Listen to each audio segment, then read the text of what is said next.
บายดีพี่น้องลงตลาดคือเก่าเนาะตลาดไซยะมื้อนี้จากตลาดไซยะอยู่พี่น้อง2 วัน 3 วันแล้วมื้อนี้เป็นมื้อวันที่3แล้วเนาะมื้อที่3แล้ว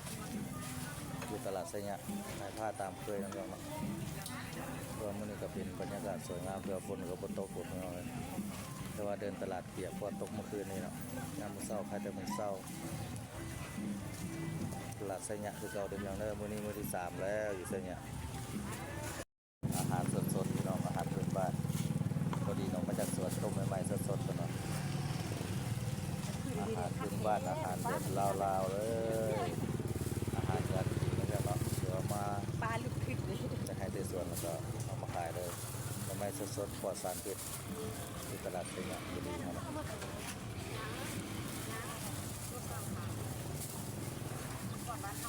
ไม่แต่หน่วยใหญ่เนาะพอดีเนาะขายเป็นกิโลเท่าไหร่พอดีอันนี้ถูกแล้วอันนั้น3,000กันบ่ตัวดิบอะนะตัวอันนี้เลยเฮ้ย10,000ก็ธรรมดาเนาะช่วยเด้หมากดิบโลละ20,000พี่น้องตัวสุกแล้วถ้วยละ10,000พี่น้องถ้วยเป็นตะหักกระแพงน้อยๆให้เราปอกนี่จะเป็นเดินตลาดเนาะตัวหน้าตลาดเลยหน้าตลาดไซยะหมกเพชรยังคือหน่วยน้อยแค่หมกเพชรชินูวะหมกเพชรชินูพี่น้องหน่วยน้อยๆป้าอาหารธรรมศาสตร์พี่น้องเลยหมกลิ้นไม้เพราะว่าหมกเพชรชินูหน่วยน้อยๆมันก็เพชรอยู่ว่ะแม่หน่วยน้อยๆนั่นแหละเพชรอยู่บ่เพชรว่ะคิดว่าซื้อไประบบเพชรสุดอกลองเบิ้งเนาะ3 หน่วยหูห้อนเลยเนาะนี่ก็เป็นผ้าเบาบ่อยใครต้องการก็มาซื้อซอยเลยมาซื้อไซยะเดี๋ยวมื้อนี้มื้อสุดท้ายแล้วสิง่ายแล้วเพื่อก็สิเมืองเมืองหลวงนะเพียงนึงบนตามสภาพว่าสิเป็นวัดไสเนาะยังบ่แน่บ่นอนเถื่อนไปเรื่อยๆขายผ้าตามเคยนะเพียงเนาะตลาดไซยะคือเก่าบนเก่าบนใหม่เมื่อวานนี่ก็อยู่จุดนั่นพี่น้องอยู่จุด3 แยกนั่นมื้อนี้บ่าวฮอยมาอยู่ทางหน้าเลยทางหน้าหม่องฝากรถเลยเนาะหม่องขายผักสดกันว่าขายผักขายหม่องไม้ถือว่ามีค่าเช่าขายถือว่าหลายพอสมควรเนาะตอนนี้ก็เป็นโซนหน้าคือหม่องจอดรถจักรรถใหญ่เนาะตัวตลาดก็กว้างขวางใหญ่เลยพี่น้องแต่ว่าบ่าวฮอยบ่ได้เข้าไปเลาะข้างในกว้างขวางใหญ่แม่ค้าเช่าขายหลายหรือน้อยง่ายเนี่ยสุดกับตลาดไซยะตลาดใหญ่ศรีมงคลเฮาเนาะแต่ว่าสมควรใหญ่ยาวกว้างคนหลายแม่ค้าหลายจังน้อยสวยจังน้อยคนเต็มเดียวบ่าวฮอยก็มาลงขายผ้าได้3 มื้อแล้วเนาะเกิดเป็นคนอย่ามิ่นเงินน้อยอย่าคอยวาสนาอย่าดูถูกคนจนเพราะว่าอย่างถ้าเอาไปมิ่นเงินน้อยนะลืมเก็บ10เก็บ5น่ะอย่าลืมเด้อว่าเงินหลายมันก็มาจากน้อยถ้าเอาไปมั่วแต่คอยวาสนาบอกการลงมือเฮ็ดบอกการลงมือทำเนี่ยมันก็บ่เกิดประโยชน์มันก็บ่เกิดผลและก็อย่าดูถูกคนจน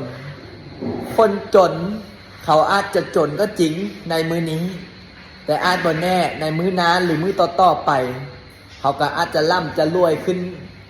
บางที่เขาก็อาจจะสร้างเนื้อสร้างตัวเขาก็กำลังสร้างเนื้อสร้างตัวกำลังเฮ็ดธุรกิจกำลังหาค้าหาขายเขาก็ค่อยมีค่อยเป็นค่อยไปตอนนี้ยอดปัจจุปัจจัย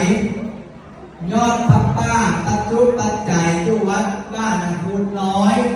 บ้านนาคูนเมืองนาแสงทองนครหลวงเวียงจันทร์นำหน้าพาทางโดยพ่อแม่ครูบาอาจารย์เป็นต้นว่าในท่านใหญ่วัดคำอาจารย์ใหญ่สีต้นอาจารย์เกศอาจารย์อุทัยและกับครูบาอาจารย์ทุกอันทุกองค์พร้อมกับคณะสายบุญสายญาติธรรมทั้งโอ้ทั้งมวลเนี่ย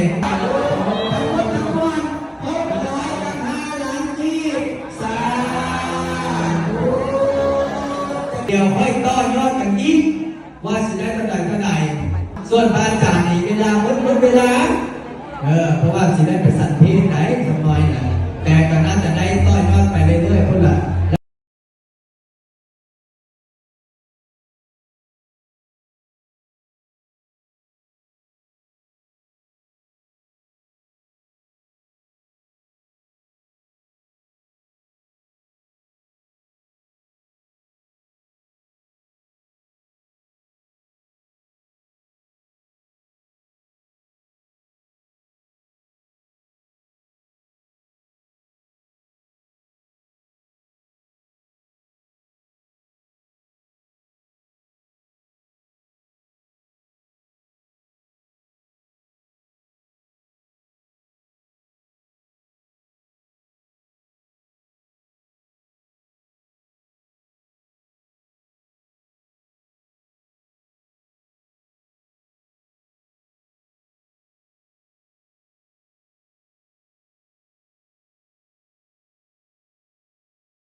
สบายดีพี่น้อง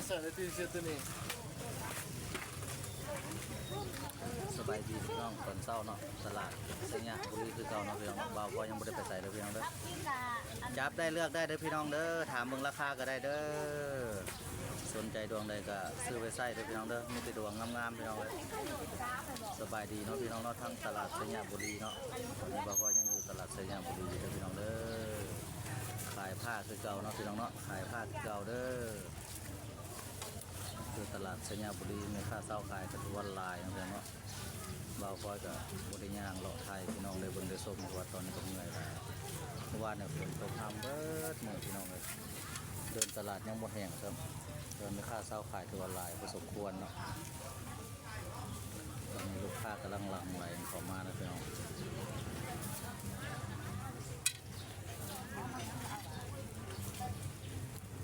บรรยากาศสด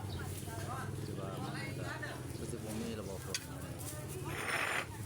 นี้เป็นบรรยากาศสดเลยพี่น้องเลยบรรยากาศสดคือว่าฟ้าฝนกับภูมิแล้วมันเมื่อวานนี่ฝนตกพี่น้องเบิดคืนสดแจ้งก็ตอนนี้เศร้าแล้วเนาะ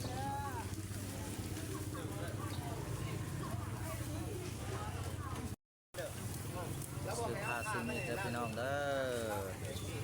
ซื้อผ้าซื้อมีดเมื่อไว้ใส่ไว้สอยเด้อพี่น้องเด้อมีแต่ดวงงามๆจับได้เลือกได้เด้อพี่น้องเด้อปั้นกระดูกกระเดี่ยวแตงยี่ขั้วกินเนาะพี่น้องเนาะใส่ดีใส่คักซื้อไปแล้วใส่บดีมันอ่อนมันบานเปลี่ยนคืนได้เด้อพี่น้องเด้อดอกไม้เด้อเปลี่ยนให้ฟรีๆแล้วพี่น้องบ่อยเสียเงินได้กี่ซื้อผ้าไว้ใส่ไว้สอยเด้อพี่น้องเด้อซื้อผ้าไว้ใส่ไว้สอยเด้อมีหลายอย่างเนาะผ้าน้อยผ้าใหญ่ผ้ากลางงามๆพี่น้องซื้อผ้าบ่าวพลอยไว้ใส่เด้อพี่น้องเด้อมีแต่ดอกงามๆของแท้ต้องมีการมีเบอร์โทรเป็นของบ่าวพลอยเด้อพี่น้องเด้อตัวนี้มันจะมีเบอร์โทรแล้วก็มีการเป็นของบ่าวพลอยเองเนาะมันจะมีสื่อของบ่าวพลอยติดอยู่ดวงผ้าทุกดวงเลยพี่น้องเลย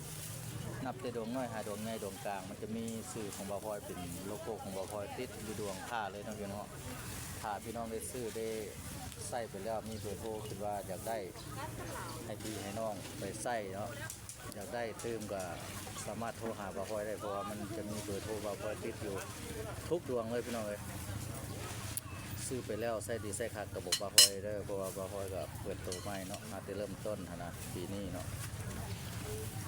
อาจจะเปิดตัวใหม่ปีนี้ซับซื้อของบ่าวพลอยใส่เนาะแต่ว่าบ่าวพลอยก็ขายผ้ามากก็17 กว่าปีแล้วเนาะแต่ยังน้อยพี่น้องเลยแต่ว่ายังบ่ได้ซับกาบ่าวพลอยใส่ซื้อบ่าวพลอยใส่ตอนนี้แล้วพอบ่าวพลอยเฮ็ดเป็นเอกสิทธิ์ของบ่าวพลอยเองแล้วบ่าวพลอยก็เป็นเบอร์โทรของบ่าวพลอยเนาะเป็นชื่อบ่าวพลอยเองถ้าพี่น้องคนไหนซื้อไปแล้วใส่ดีใส่คักก็สามารถโทรหาบ่าวพลอยได้เนาะติดต่อมาหาบ่าวพลอยส่งและย่อยเนาะบ่าวพลอยจะส่งทั่วประเทศลาวเลยพี่น้องราคาขายย่อยกับราคาหนึ่งราคาส่งราคาหนึ่งพี่น้องอยากซื้อไปแล้วเอาไปขายเนาะหรือว่าไปใส่ก็สามารถโทรพันหาบ่าวพลอยได้เนาะพอเบอร์บ่าวพลอยจะติดอยู่น้ำดอกผ้าเนาะเพื่อนเนาะบ่าวพลอยจะไปทุกตลาดทั่วประเทศลาวเลยเพื่อนเด้อบางแขงบ่าวพลอยก็ยังไปบ่ฮอดบ่ถึงเทื่อก็ขอโทษขออภัยทั้งพี่น้องหลายๆเนาะลูกค้าที่อยู่ต่างแขงเนาะบ่าวพลอยก็ไปบ่ฮอดบ่ถึงอาจจะเห็นบ่าวพลอยบ่เห็นมื้อนึงก็ต้องเห็นมื้อนึงเพราะว่าตอนนี้บ่าวพลอยกำลังเริ่มต้นขึ้นภาคเหนือเนาะพี่น้องตอนนี้บ่าวพลอยก็อยู่สยามบุรีตลาดสยามบุรีจะว่าเป็นตลาดเช้าตลาดใหญ่ตลาดไซมังคุณตัวแม่นเนาะพี่น้องตอนนี้ก็ลูกค้ากำลังไหลเข้ามาเลยพี่น้องเนาะเริ่มแน่นนาทาแน่นนาอะไรได้บ้านนี่เริ่มลังไหลเข้ามาได้บ้านบรรยากาศตอนเช้าๆพี่น้องอาหารการกินก็มีแบบบ้านนาเลยเก็บมาที่สวนที่ไฮก็มาขายเลยพี่น้องเลยประเภทผักมะเขือผักหอมก็ได้มันไม่สดๆแบบธรรมชาติปลอดสารพิษเลยพี่น้องลูกค้ากำลังลังไหลเข้ามาแล้วตอนนี้พี่น้องเนาะมื้อนี้กับมื้อสุดท้ายเนาะมื้อที่3เนาะที่บ่าวพลอยอยู่ตลาดสยามบุรีมื้อนี้มื้อกวดร้านเด้อพี่น้องเด้อ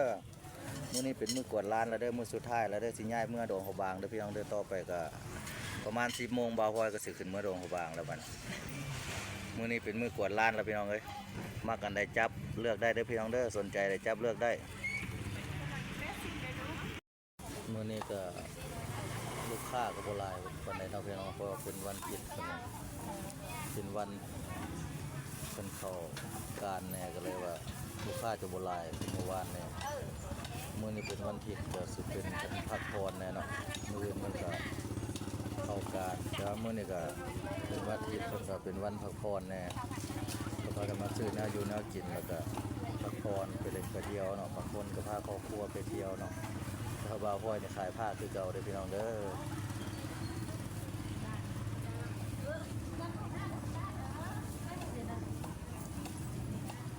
มื้อนี้คือว่าแขกคนลูกค้าก็บ่หลายปานใดเนาะปกติมันจะหลายกว่านี้